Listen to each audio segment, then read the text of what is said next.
ఆరోగ్యశ్రీ అనేటువంటిది ఒక game changer అండి. దాని మీద ఒక ఉండవల్లి అరుణ్ కుమార్ గారు అనుకుంటా ఒక అద్భుతమైన స్టోరీ చెప్పారండి. స్టోరీ అంటే అదే జరిగిన ఇన్సిడెంట్. ఆయన రాజశేఖర రెడ్డి గారితో బాగా క్లోజ్ కదా. ఇప్పుడు ఒక పాపక వరకు ఒక చిన్నారికి ఇట్లా అప్పటికి ఇంకా ఆరోగ్యశ్రీ డెసిషన్ తీసుకొని టైము ఒక పాపకి ఇట్లా హార్ట్ ప్రాబ్లం ఏదో వస్తే, సో చాలా పేద కుటుంబం అయితే ఆయన అంటే ఈ సీఎం రిలీఫ్ ఫండ్ నుంచి ఆయన ఇవ్వటం జరిగిందండి రాజశేఖర రెడ్డి గారు. కానీ ఇలా ఎంతమందికి ఇవ్వడం అని చెప్పేసి దాని నుంచి జనరేట్ అయింది ఆరోగ్యశ్రీ అనేటువంటిది ఒకటి చెప్పారు ఒక సందర్భంలో. అలాంటి సీఎం రిలీఫ్ ఫండ్ ఏదైతే ఉందో అది ఇప్పుడు మిస్యూజ్ అవుతుంది అనేటువంటిది చాలా దారుణమైన సంఘటన ఒకటి వెలుగులోకి వచ్చింది. ఏంటంటే కొంతకాలం క్రితం రోడ్డు ప్రమాదంలో తీవ్రంగా గాయపడినటువంటి వైఎస్ఆర్ కడప జిల్లా నందలూరు మండలం కుండా నెల్లూరుకి చెందినటువంటి ఉపాధి హామీ ఫీల్డ్ అసిస్టెంట్ తుంటి ఎల్లయ్య ఒక కంటిని కోల్పోయాడు. ఆయన కంటి చూపు కోల్పోయాడు. చెన్నైలో చికిత్స కోసం 35 లక్షల రూపాయలు ఖర్చు అయింది. సీఎం సహాయ నిధి సిఎంఆర్ఎఫ్ కింద డబ్బులు ఇప్పిస్తామని టీడీపీ నాయకులు ఈ ఎల్లయ్యతో కాగితాల మీద సంతకం పెట్టించుకున్నారు. ఆయన ఇంటికి వచ్చాక చూసుకుంటే ఆయన ఖాతాలో 14 లక్షలు జమ అయ్యాయి. అయితే అందులోంచి 8 లక్షలు టీడీపీకి చెందిన టీఎన్ఎస్ఎఫ్ రాష్ట్ర ప్రధాన కార్యదర్శి రేవూరి వేణుగోపాల్ బ్యాంక్ ఖాతాకి అవి బదిలీ అయిపోయాయంటండి. సో అలాంటి దందా నడుస్తుంది అనడానికి ఇది ఒక ఎగ్జాంపుల్. అసలు అంత ఒక మంచి కాజుకి చేస్తున్నటువంటి దాన్ని ఇలాగా దాన్ని కూడా దారి మళ్లించడం, అవినీతి. ఒక పక్క చంద్రబాబు నాయుడు గారు ఏం చెప్తారంటే రియల్ టైం గవర్నెన్సు, తర్వాత అసలు నేను అస్సలు క్షమించను ఎవరిని, ఆయన స్టేట్మెంట్లు అంత స్ట్రాంగ్గా ఉంటాయి. మరి జరిగేవన్నీ జరుగుతున్నాయి. ఒక పక్క అసలు ఇసుక దందా, రేషన్ మాఫియా, అవి ఇవి, ఇక మద్యం మాఫియా. గత 20 ఏళ్ళగా మేము చూస్తూనే ఉన్నాం. ఇలాంటి ఆరోపణలు కానీ ఏది జరిగినా ఫస్ట్ ఒక హెచ్చరించారు అని హెచ్చరించడాలు జరుగుతాయి, ఖండించడాలు జరుగుతాయి, పిలిచి తీవ్రంగా వారిని ఇవన్నీ కూడా వాళ్ళ అనుకూల మీడియాలో రాయటం జరిగింది, చూపించడం జరిగింది. ఆయన హెచ్చరించిన లైవ్ ఎక్కడ ఉండదు. అంటే ఇవన్నీ పిఆర్ స్టంట్స్. రెండోది సార్, సీఎం రిలీఫ్ ఫండ్ అనేది ఏదన్నా కొన్ని కన్సిడరేషన్స్ ఎలా అంటే సార్, ఆరోగ్యశ్రీ పరిధిలో రానివో ఆరోగ్యశ్రీ పరిధి దాటి వాడాల్సి వచ్చినప్పుడు అలాంటి పరిస్థితుల్లో వాడాల్సిన సీఎం రిలీఫ్ ఫండ్ని ఈ రోజున రాష్ట్రంలో ఆరోగ్యశ్రీకి ఒక 3,000 కోట్ల బకాయిలుండి ఆ ప్రైవేట్ నెట్వర్క్ హాస్పిటళ్ళు వైద్యాన్ని నిరాకరిస్తూ పేదలు అప్పులు చేసి ట్రీట్మెంట్లు చేయించుకోవాల్సిన దుస్థితిలో రాష్ట్రం ఉంది.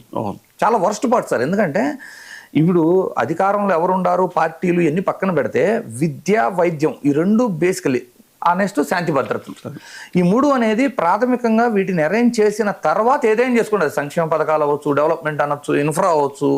బేసిక్గా విద్య, వైద్యం, తర్వాత శాంతి భద్రతలు. అలాంటి వాటిలో ఫీజు రియంబర్స్మెంట్ పెండింగ్లో ఉండిపోతున్నాయి. ఓ పక్క ఆరోగ్యశ్రీ వైద్యం అందట్లేదు పేదలకి. ఇంకోటి మూడోది ఏంటంటే శాంతి భద్రతలు. అంటే మనకు తెలిసిందే, కూటమి ఎమ్మెల్యేల పిఏల వలన మేము ఇబ్బంది పడుతున్నాము, లైంగిక వేధింపులకు గురయ్యామని వీడియో రూపంగా వచ్చి చెబుతున్న మహిళల మీద చర్యలు తీసుకోవటమే చూస్తున్నాం తప్పితే ఒక్కరి మీద కూడా చర్యలు తీసుకున్న బాబత్ మనం చూడలేదు. సో ఈ 3 విషయాల్లోనూ ఒక అట్రప్లాప్ అయిపోయిన మోడల్లో ప్రస్తుత ప్రభుత్వం అయితే కనబడుతుంది.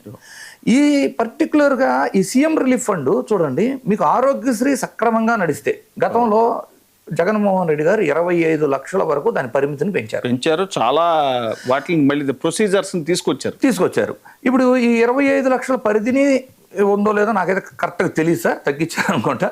రెండోది ఏంటంటే, అసలు ప్రైవేటు నెట్వర్క్ హాస్పిటళ్ళు ఆరోగ్యశ్రీని నిలిపివేస్తే, చిన్న సబ్మిషన్ అండి, ఇదంతా కూడా ఈ బకాయిలు ఆపేయటం ఇవన్నీ కూడా అదేదో ఇన్సూరెన్స్ స్కీమ్ ఏదో తీసుకొచ్చి అందరికి అంటగట్టాలి. నేనేమంటానంటే, ఒకవేళ ఇంకా బెటర్ మోడల్ ఆరోగ్యశ్రీని రన్ చేసే దాంట్లో ప్రభుత్వానికి భారం తగ్గి ఇన్సూరెన్స్ కంపెనీని తీసుకొచ్చి, లేదు అంటే మీరు ఎక్స్పెండిచర్ తగ్గించి ప్రజాధన దుర్వినియోగాన్ని తగ్గించే విధంగా చర్యలు తీసుకుంటారంటే అందరూ యాక్సెప్ట్ చేయాలి.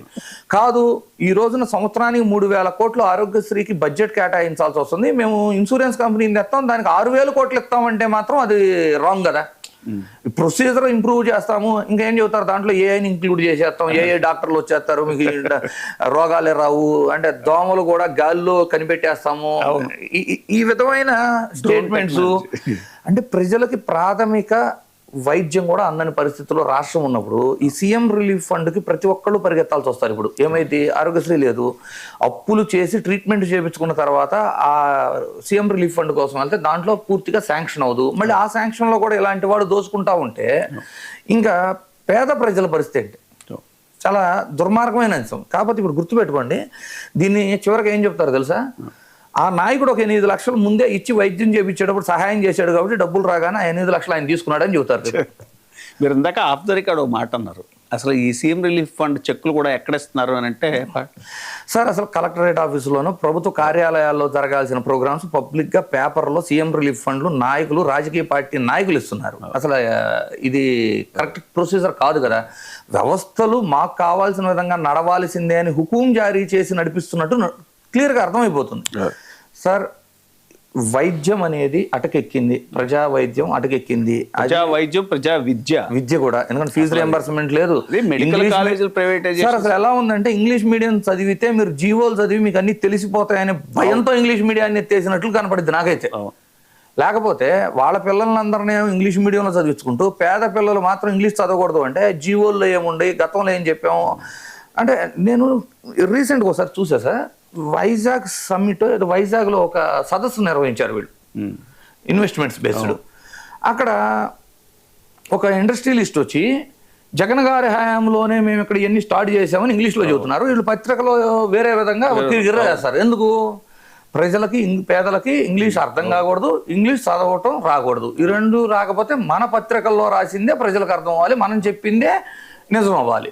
అబద్ధాన్ని నిజం చేయడానికి చివరికి పేద పిల్లలకి ఇంగ్లీష్ మీడియం కూడా అందకుండా ఉండాలనే స్థాయికి వెళ్ళిపోయింది సార్. అసలు చాలా జీవోలు ఆర్టీఐ దగ్గరికి కూడా రావట్లేదు అనేటువంటి మర్చిపోయాను.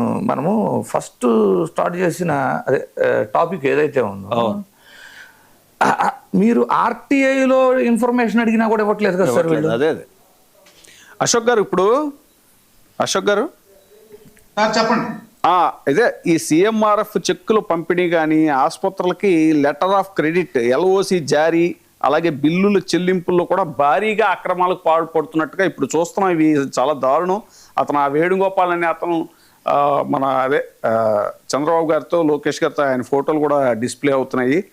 అసలు ఎట్లా సార్ ఇది 3,257 ప్రొసీజర్లని అప్పుడు జగన్మోహన్ రెడ్డి గారు తీసుకొస్తే ఇప్పుడు ఆ ఆరోగ్యశ్రీని టోటల్గా అటకెక్కించేసి కనీసం ఈ సిఎంఆర్ఎఫ్ ఇవైనా కూడా, ఈ ఫండ్స్ అయినా కూడా వాళ్ళ ఆరోగ్య అవసరాలకు ఉపయోగపడకుండా చేయటం అనేటువంటిది, వాళ్ళ కూటమి నాయకులు అలా చేయటం అనేటువంటి దాన్ని ఎలా చూడాలి సార్? ఇప్పుడు ఈ చిన్న స్కామ్ గురించే మీరు ఇంత బాధపడిపోతున్నారే. జగన్మోహన్ రెడ్డి గారి హయాంలో వితిన్ 3 years లోనే 16-17 మెడికల్ కాలేజీలను శాంక్షన్ చేయించాడు సార్. దాన్నే ప్రైవేటైజేషన్ చేద్దామని చూస్తున్నారు. అవును, ఇది చాలా ఇదంతా వీళ్ళేంటి, ఆరోగ్యశ్రీ తీసేసి వీళ్ళందరికీ ఇన్సూరెన్స్ ఇచ్చామని చెప్పేసి 2.5 లక్షలు ఇన్సూరెన్స్ అంట. ఎవరికైనా వైద్యం చేయించుకోవాలండి ఏ మూల సరిపోతే 2.5 లక్షలు? అది ఎంత అన్యాయం అండి, ఇది ఎంత ఘోరం. 25 లక్షలు ఎక్కడ, 25 lakhs ఎక్కడ, 2.5 lakhs ఎక్కడ? అది తీసేశారు ఆరోగ్యశ్రీని. 2.5 లక్షలు అందరికి ఇన్సూరెన్స్ ప్రతి పౌరుడికి, ఇర్రెస్పెక్ట్ ఆఫ్ క్యాస్ట్, ఇర్రెస్పెక్ట్ ఆఫ్ రిలీజియన్ అని అందరికి ఇచ్చేసేస్తున్నాం అని చెప్పేసి దాన్ని పెద్ద పబ్లిసిటీ చేశారు, పెద్ద వార్త క్రియేట్ చేశారు దాని మీద. అసలు పోయిన 25 లక్షల గురించి మాత్రం మర్చిపోతున్నారు జనాలు. ఈ 2.5 లక్షలు వచ్చినాయని చెప్పి ముచ్చటపడతారు. నాకు అర్థం కాని విషయం ఏంటంటే, ప్రజలు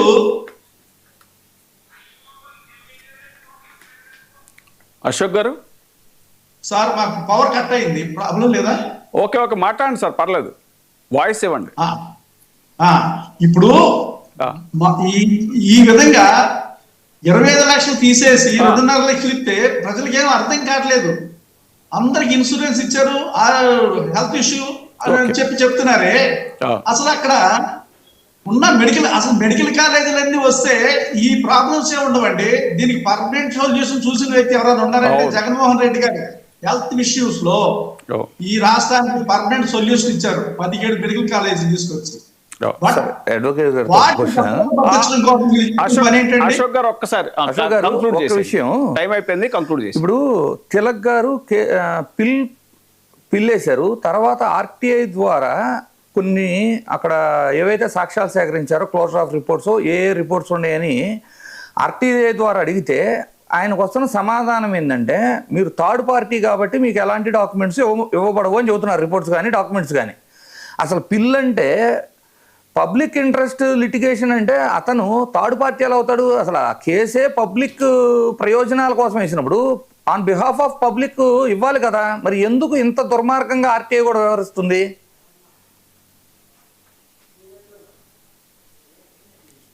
sir valid question. Thank you sir, thank you very much Indraneel Reddy గారు, అలాగే thank you very much Ashok garu. ఇది నమస్కారం. డిబేట్ చూస్తున్నానండి 99 టీవీ.